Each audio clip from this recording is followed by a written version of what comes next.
Biosecure is legislation that implements federal government contracting, loan, and grant restrictions to biotech companies that do business with certain foreign adversaries, particularly some companies that are based in China. It's also banning federal contracts if the contractor or subcontractors are using that equipment or services on the contract. It's also blocking grants or loans that would buy or use those same equipment or services.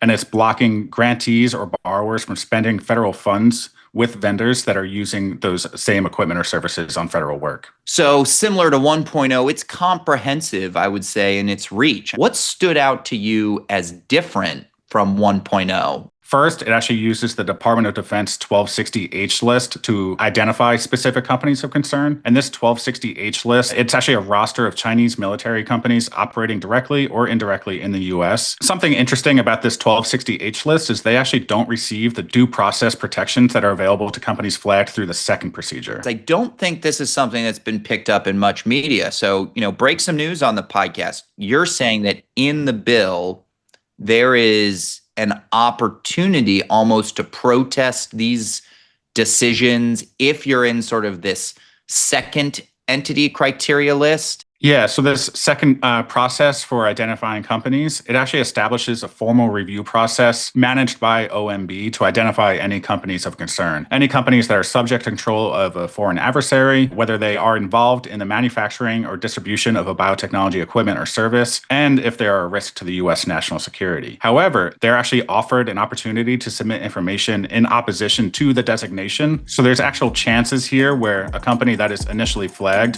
can address those concerns and have that flag removed.